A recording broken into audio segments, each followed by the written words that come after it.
So I just finished reading Oswald Spengler's little book called Man and Technics, and this was a book that was written in that was published in Germany, in Munich, I believe, in 1931, and it's translated into English. It was translated the following year, 1932, as Man and Technics, and actually it was one of the first books ever written about technology.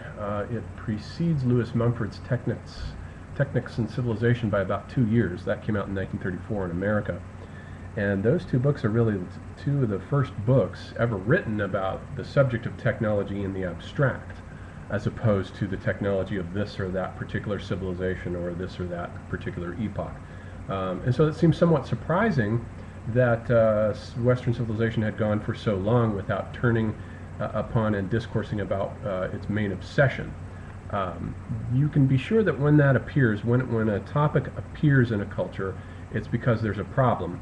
Either the topic that is concerned, that is being committed to writing, is about to disappear, or it's becoming a threat in some way. In this case, I think technology by the 1930s was becoming a threat, and more of our thinkers were beginning to realize that. Heidegger had not yet written his famous essay on the question concerning technology, which didn't come till 1949, in the early 50s, where he did a cycle of lectures on technology. Technology is, of course, discussed in Being and Time in 1927.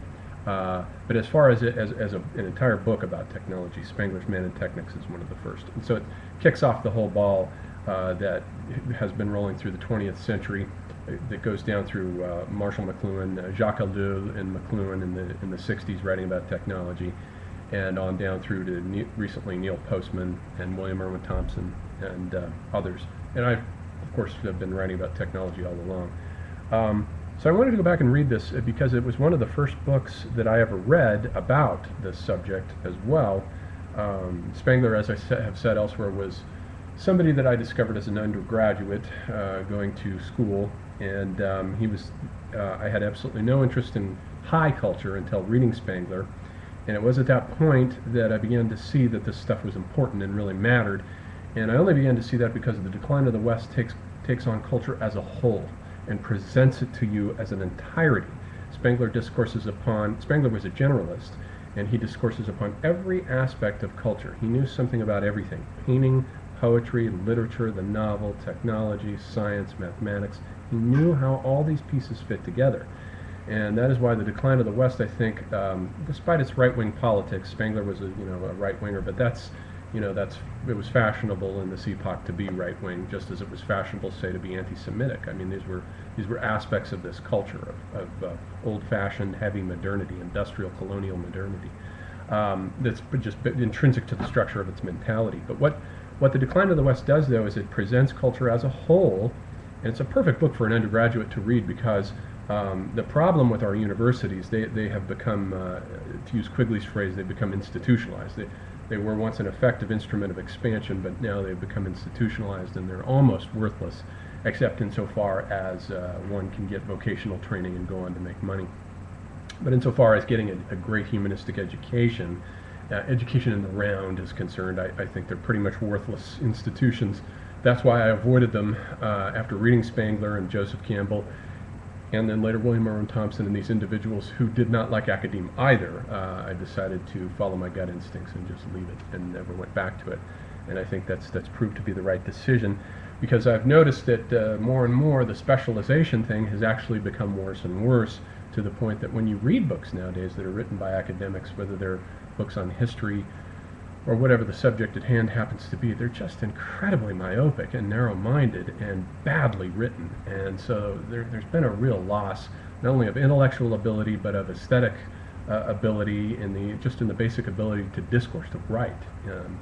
So academia is not in a good situation. It's bad.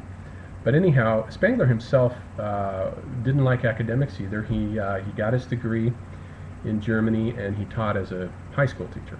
And until he wrote Decline of the West, published it in 1918, and it became a bestseller. And because of that, he was able to earn an income and live off of that from there on.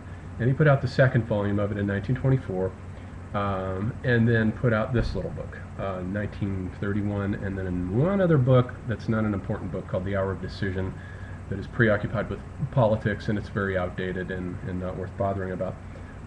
But then, as he says in the preface to Man and Technics, he was at work during this whole period on a larger opus that was dedicated to the study of prehistory. And he went back to look at the Paleolithic and the Neolithic and try to evolve some sort of theory about it. That book was never finished, and the notes were published as his Nachlass, but they have not been translated. So anyway, what I want to do is just glance at this. It's only 100 pages. It's a short book, but it is still worth reading despite Spengler's outdated politics. We do get the sense as we're reading through this that this is written by a man in 1930s fascist Germany. A lot of that kind of rhetoric is used about the blonde beast of prey and the natural superiority of those who are born to lead versus those who are born to obey. I mean, it's very authoritarian terminology. And though, unlike Heidegger, Spengler did not like the Nazis, he specifically excoriates them in the book The Hour of Decision, and he says that they're a bunch of racist idiots who don't know anything about culture. They liked him, and it's precisely because of the discourse and the vocabulary that he uses about. He takes Nietzsche's master morality versus slave morality and sort of elevates it to a transcendental viewpoint, as though this were somehow constitutive of the structure of the actual, the macrocosm, which it isn't, of course. It's just convention. But he starts off in this text by looking at, he's obviously read Bergson. Now, Spengler was very much a nationalist, didn't read a lot outside the realm of German culture, but then neither did the French. But he did read Bergson, and he loved Bergson as one of his favorite philosophers, and you can see Bergson's influence evident on this text. Bergson talks about in Creative Evolution, the evolution of life, how as you look at the chain of being, the forms of animal evolution become more and more etherealized, so that there's a greater and greater and greater degree of freedom present as you move from the plant world to the animal world. Lower animals like crustaceans, and then you get higher animals that have better and better organs of locomotion so that they can move about through space better and better. So there's this gradual process of the attainment and achievement of freedom through the great chain of being. Some of that, you can see that in Spengler's opening discussion in this book about the differences between the plant and the animal. He starts off with this basic macrocosmic distinction, and he says that the plant, when you look at the plant, it's mobile. It's immobile. It's rooted to the spot. It is blown about. It doesn't really move itself much. It's blown about by the wind and nature, moves about from place to place, and it's largely subject to the macrocosm. The animal is different in that the animal comes along, and the animal is able to detach itself from nature and become a small world moving on its own against the macrocosm, nature, the large world. So it contains this bit of freedom where it's able to move about. And with respect to the animal world, it itself has these two basic animal types, herbivores and carnivores. Now he says that with respect to herbivores, what you get is the orientation of an organism that depends for its existence on the plants. And its orientation is such that the eyes are normally set on the sides of the heads to maximize, it's entirely a defensive mode. The eyes look about, they create a much larger spatial surround than the forward eyes of the predators. And the eye of the predator is what presents to it a target, and its line of attack is straight on, whereas the strategy of defense of the herbivore is erratic, and it's got all these strategies for moving about. But he says that technics is something that is part even of the animal world. Even animals have technology. But by technics, he doesn't necessarily mean tools, although it does include that, but it also means tactics for living in the struggle for survival. Even the lion chasing the gazelle is exhibiting a tactic. But he says that the difference with animals as opposed to human technology is that their technologies are stereotyped. They don't change. They're instinctive, and they're stereotyped into the organism. Bees have been making beehives forever the same way. They don't change them. So animal technology does not evolve. It's stereotyped into the organism. And so animal technology is embedded in the genus, whereas human technology, as we'll see in a minute, comes out of the genus and differentiates itself as the individual versus the genus. But so we have this ant and plant-animal opposition in which he talks about the plant being the principle of stasis, and then we have within the animal world that same opposition of plant and animal is recapitulated in the opposition between carnivore and herbivore, and that the carnivore, the main thing about the carnivore is the eye and the forward set of the eyes to present a target, and the herbivore uses primarily the sense of smell, and the sense of smell is entirely defensive, but it's its main mode of defense. Now, within, he says, the world of the carnivore. Once again, we look at this opposition, and he says that within the world of the carnivore, man emerges, and man is a beast of prey. Man himself is a carnivore par excellence. He's a beast of prey. And he comes out of this animal world, and he creates his own form of technology. He says that man comes into being as the result of a spontaneous mutation in nature, whereby man adds to the eye of the carnivore the hand. So the hand comes in a way that balances the eye and creates a fundamental opposition in the human spirit between theory and practice. The eye is associated with theory, and the hand is associated with practice. Now he has this theory about, or rather he adapts the theory of spontaneous mutation. He had said that the problem with the theory of evolution, the Darwinian version of it, is that it doesn't really correspond to the way nature works. The problem with Darwinian evolution is that it represents a projection onto nature of the British temperament, the slow, phlegmatic unfolding, the evolution over time of random mutations being acted upon by the environment, which through natural selection selects those adaptations which will best enable the organism to survive. He says this is all nonsense. Actually, what happens in nature is that it doesn't evolve at all.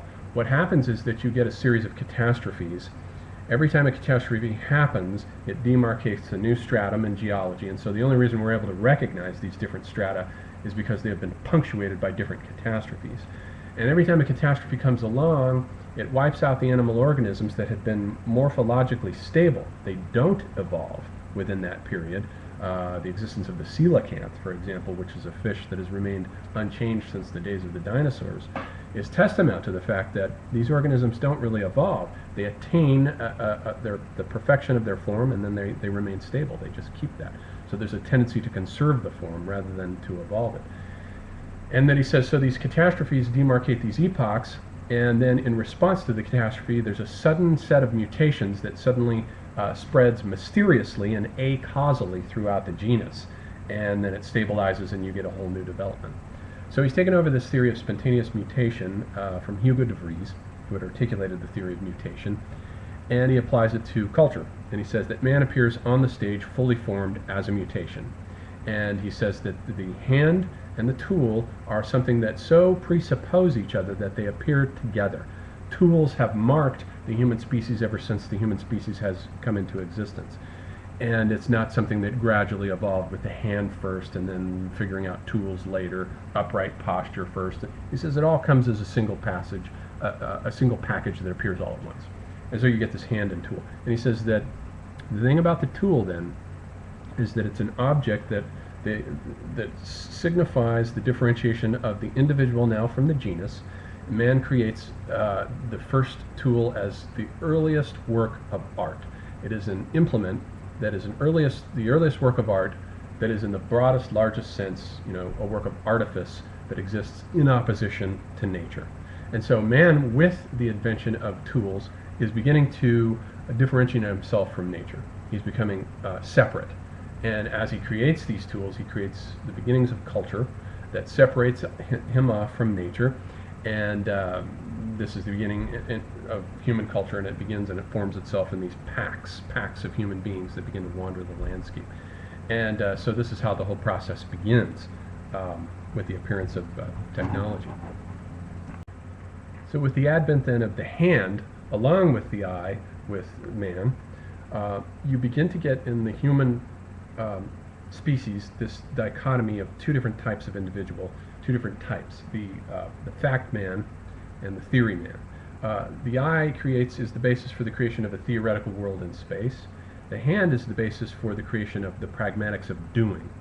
And so he says that the eye begins to evolve a world, the world of causality, the world of truths, and the world of theory, whereas the hand is the realm not of causality, but of ends and means, the realm of facts, not truths, but the realm of men who do things. So you have this basic opposition in Spengler's thinking between the philosopher and the statesman.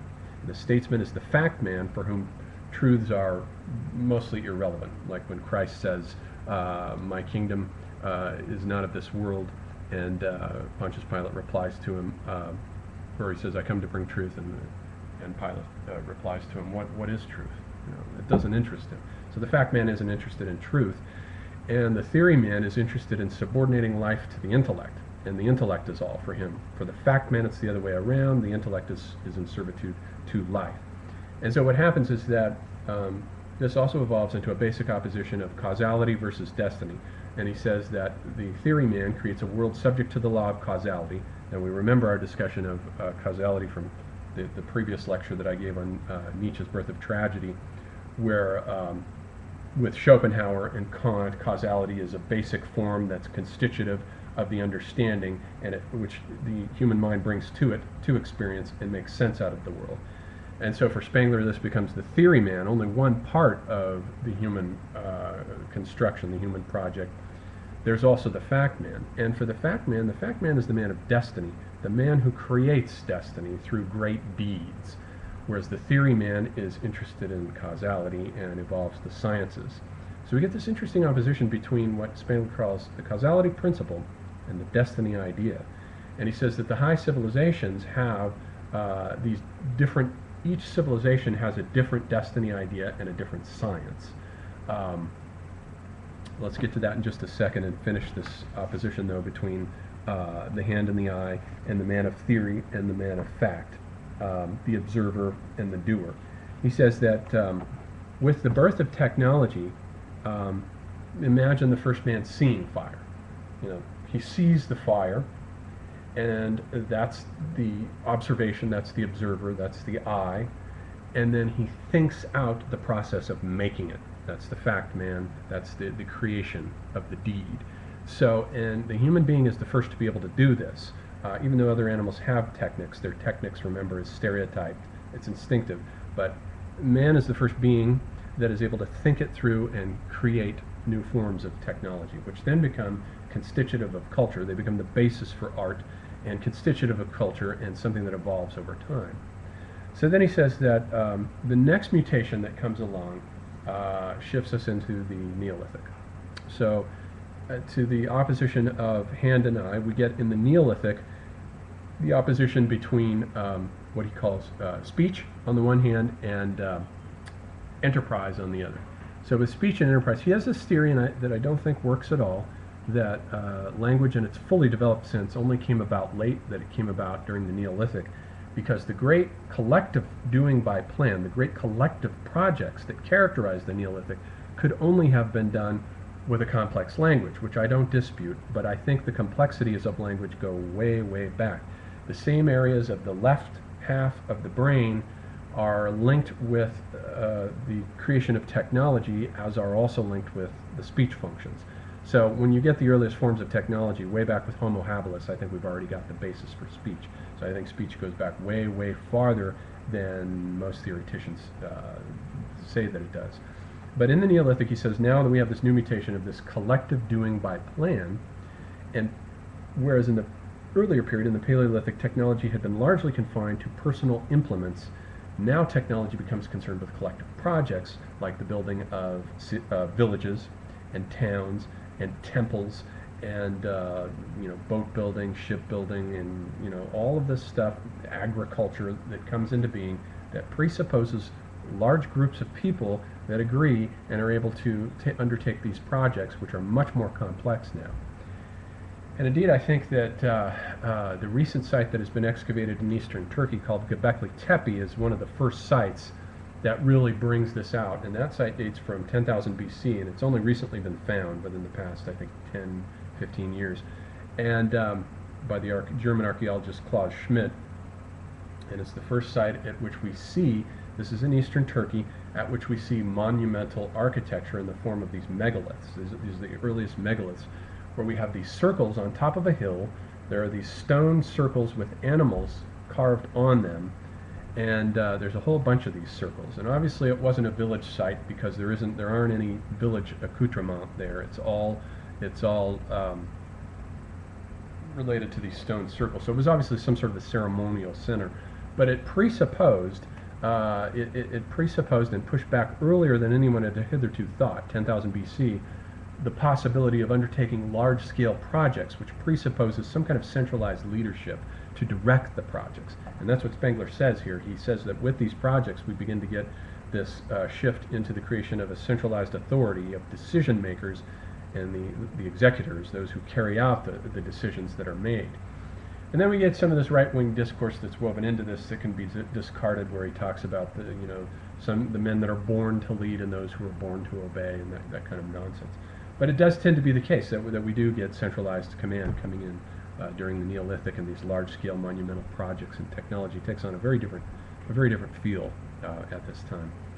So then he says, technology, there's another mutation, and technology begins to shift into even larger scale projects about 3000 BC with the coming into being now of the city and the high cultures that he had talked about in Decline of the West, of which he says there are 9 of them, starting with Egypt and Mesopotamia, begin to come into being, and the city becomes the main constitutive unit there. And the city is a microcosm that is completely sealed off from nature. So the culture-nature dichotomy and the alienation of the human being from nature becomes sharper and sharper, until with a high civilization you get these cultures that are these completely artificial units. And he says they evolve an artificial social structure where you have the nobility and the priesthood, merchant class and peasants, as this basic artificial structure that is opposed to the natural order of stupidity versus intelligence, the smart versus and the clever versus the dumb. That's what's in nature. But in civilization you get all this organized into those who think, those who create culture, and those who are used to carry it out. And so with high civilization then we begin to get into this distinction that I wanted to get back to about the destiny principle versus the causality principle versus the destiny idea, where we get different sciences. In these high civilizations they begin to characterize their own kind of science, and each science is self-contained and enclosed to that civilization. And for example, it's only a couple of sentences in this book, but in the Decline of the West he fleshes this out more. He says that when you compare the sciences of the Greeks with those of the Arabs and those of what he calls Faustian civilization, which is Northern European, Western Faustian civilization, he says you have 3 different sciences there. You have for the Greeks the science of statics, which is composed out of the dichotomy of form and matter, which is a science basically that's a translation into the intellect of the realm of Greek sculpture. It's very plastic, it's concerned with magnitudes, measurable entities, and it's very tangible, Euclidean geometry. Then with the Arabs we get a completely different science, the science of alchemy basically. That's the term that he uses to characterize Arabian science generally, which is concerned with substances versus attributes. So we have these mysterious substances, and the mathematics that goes along with this also comes into being. Algebra comes into being. Algebra introduces the mysterious quantity x and y, and these letters that are used for the first time to introduce unknown quantities. And this corresponds to the various substances in alchemy that are transformed. And you can change the attributes by changing a substance. The attributes are different. So you get that science, whereas we had Euclidean geometry, now we have algebra. And then with Faustian civilization we get the science of dynamics. And of course the mathematics changes to infinitesimal calculus, which comes into being now. And you get the creation of a new kind of science, dynamics, which is concerned with force moving mass. And it's got a whole new dynamics of motion, and the calculus analyzes the motion of bodies through space. So it's entirely based on motion. There's nothing static about it. So you have these 3 different sciences, and he says that each of these civilizations, in opposition to the theoretical causality principle, there's a destiny idea that each one of these civilizations has, where it says that destiny has this mysterious religious aura about it. And he says for the Greeks the destiny principle was Moira, and Moira is inflicted on man as it is inflicted, for example, on Oedipus, but it's inflicted on the gods as well. Even Zeus is subject to the exigencies of Moira, which is a mysterious principle. It's personified as women, as the 3 fates, but it has a spatial kind of boundary to it, and it has this idea to it that if you cross the boundaries, whatever boundary that each god has been allotted, then nemesis results, and the consequences of the boundary transgression are meant to throw the god or the human being back into his rightful place. So it's a very sort of staticky dimension of keeping everything into its right place, this overarching principle. In the Arabian culture, the destiny idea is kismet, and kismet comes directly from God. God is not subject to kismet. God is the source of fate in Islam. The whole thing, Islam means submission to Allah. So in the Job narrative, he groups the Jewish culture together along with Islam and Christianity as the Magian civilization. He also calls it Arabian. Job is the archetype of this, the one who suffers his destiny. He can't understand it. It's completely inscrutable, and it just comes from God, who basically bullies him into submission. And so then we get the destiny idea of Northern Europe is known as Wirt, and that's spelled W-Y-R-D. It later becomes the word weird in English, like the Weird Sisters in Macbeth. And Wirt first appears in the Beowulf epic, and there it says that Beowulf goes out to meet his Wirt. He goes out to do battle with the dragon. Wirt comes from within the individual. Wirt is the Northern European destiny idea, where fate comes out of the natural process of the individuation of the individual.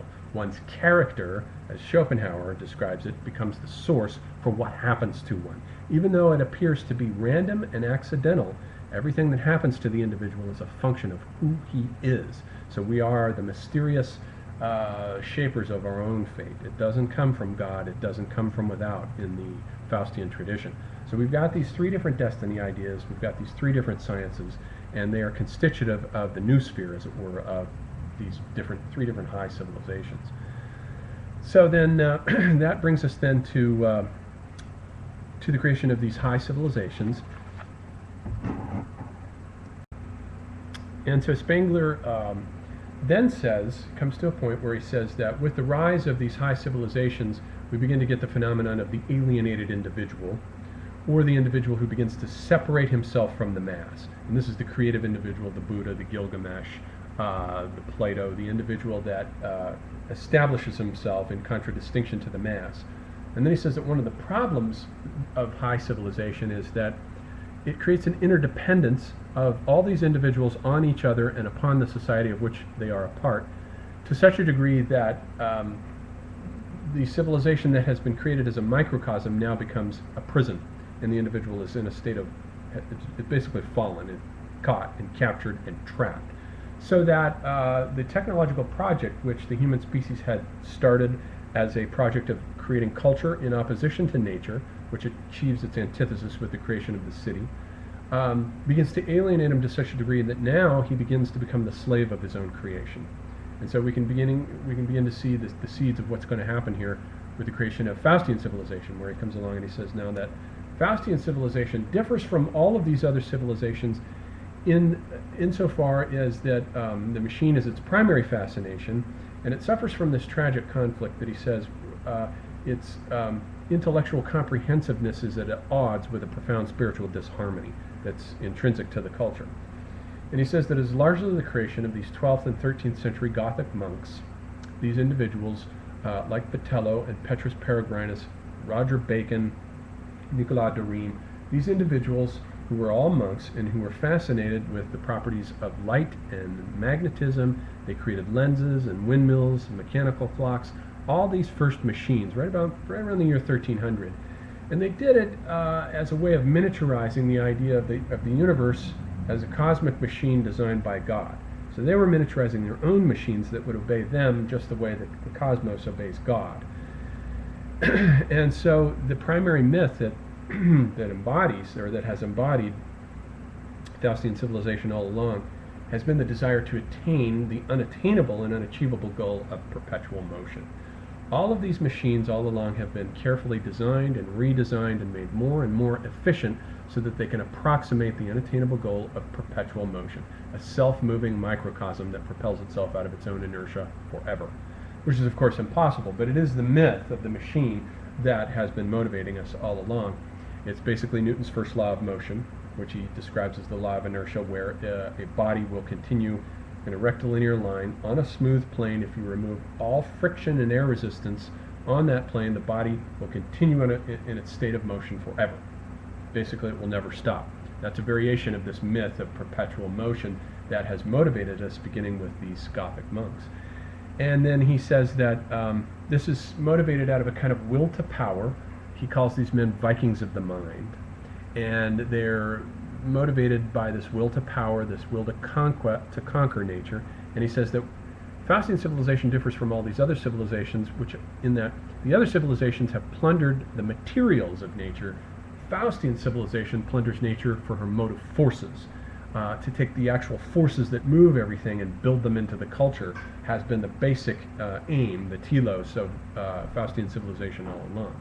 And so now he says it's reached this level of complexity and development that has become so complex that it is now overstraining the Earth's resources.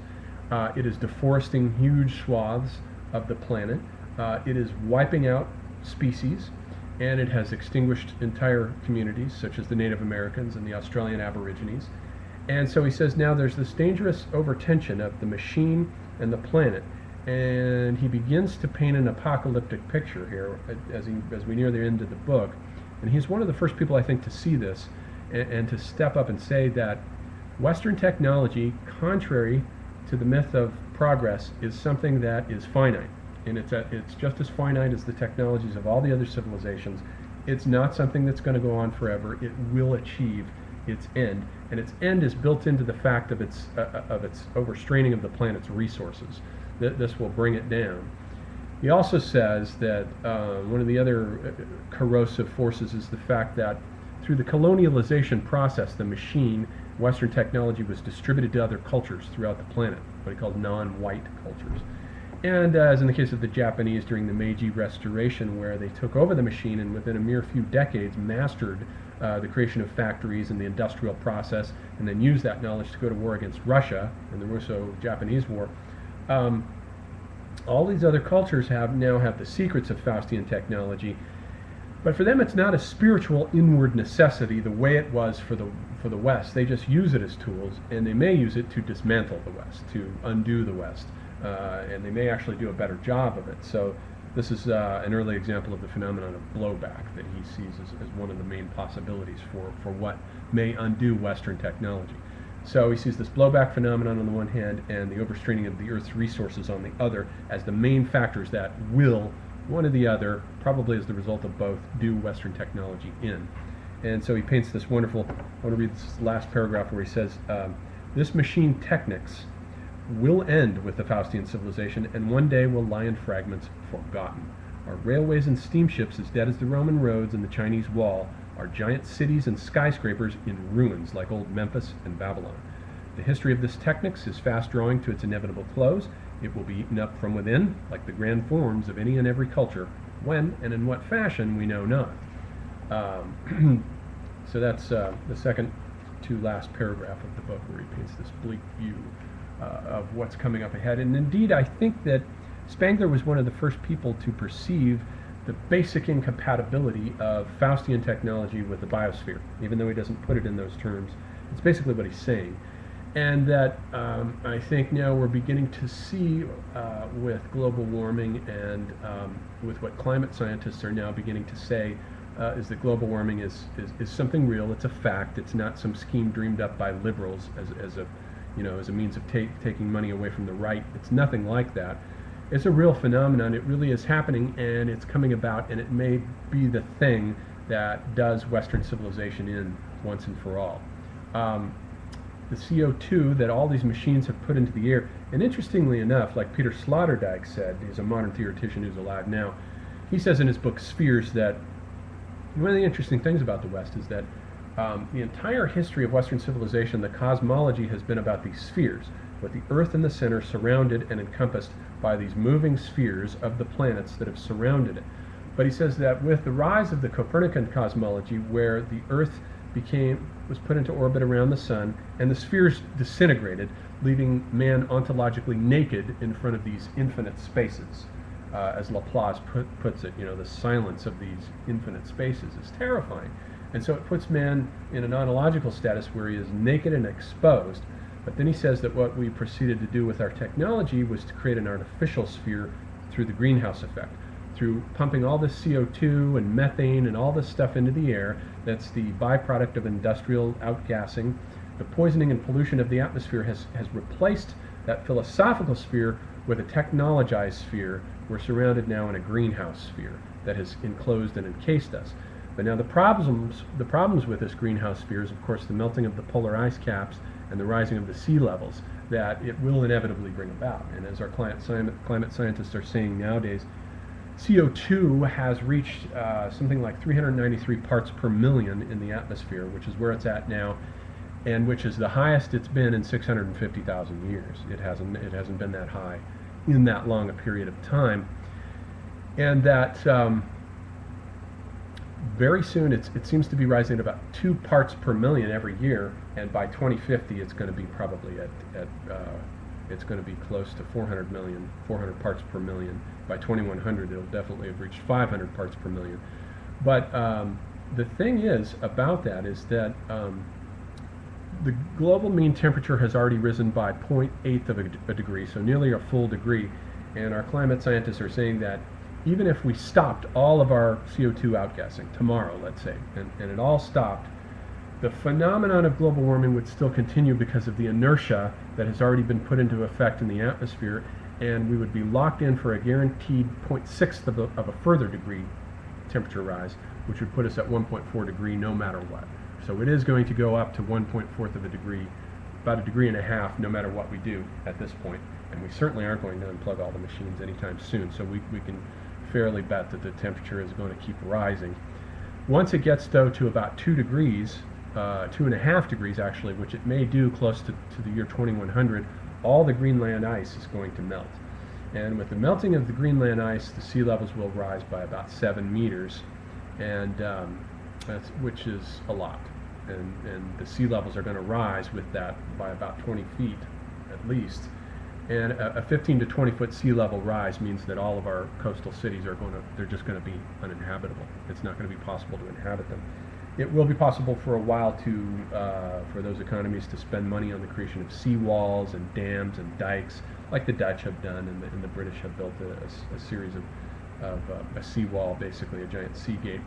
But that's only going to slow the process down for a while. Like Toynbee says in a study of history where he talks about the external proletariat, the barbarians, time is always on the side of the barbarians. They amass at the limes, the frontier of the civilization, and they just mount up, and eventually over time they're going to overrun that frontier. Well, I think nowadays that the environmental forces that industrial technology has unleashed against it are playing the same role that was played in the past by the external proletariat, by the barbarians. We don't really have an effective barbarian force unless you want to hold up the Islamic fundamentalists in that role, but I don't think they're quite enough to say that they pose a dismantling threat to the West. I don't see them doing that. But the environment certainly can and will, and it may play the role of the external proletariat that finally, as the sea levels rise and spill over the dikes and dams over these walls, we're going to start seeing these coastal cities being flooded. And the first thing that gets flooded are the airports, the airports in the local outlying regions. Then the city centers get flooded, then the suburbs. And all these cities like New York and Los Angeles and San Francisco and the Bay Area and islands that are sinking in the Pacific, they will all gradually be underwater. I don't think there's any force in the world that can stop that process. So we are beginning to see that Western civilization's future is limited. We will begin to see, as James Lovelock has written in his Gaia books, the desertification of the Midwest. The entire Midwest was once, the areas of Nebraska and Iowa, was once a Sahara-like desert not so long ago. And so it could easily revert back to this. And indeed, our farmers out there are saying they've never seen it so dry. And it could be the case that the entire Midwest will become desertified. We've been locked into a drought now from California to Florida for a number of years. This could be the signification of the beginnings of what will become the desertification of the Midwest, which will then become virtually uninhabitable. And the breadbasket will have to shift north to Canada. Most of the populations are going to have to move away from the coast and up into the northern regions anyway, and no matter what the scenario plays out to be. And the desertification also of Spain and France and most of Europe. And England's going to be some prime real estate, and so will Greenland.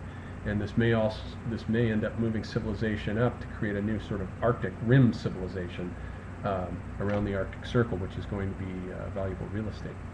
But so it looks like Spengler was right. The Western technological civilization, its days are numbered. And I think he was right. He was one of the first people back in 1931 to see this, long before the environmental movement got moving with Rachel Carson in the early 60s. And so that's basically what I wanted to accomplish in this talk, was this discussion of the prophetic nature of Spengler's book on Man and Technics, which I think is worth a read. You can read it. It's only 100 pages, and you can read it in a couple of hours. I read it just this morning over coffee, and it's worth doing.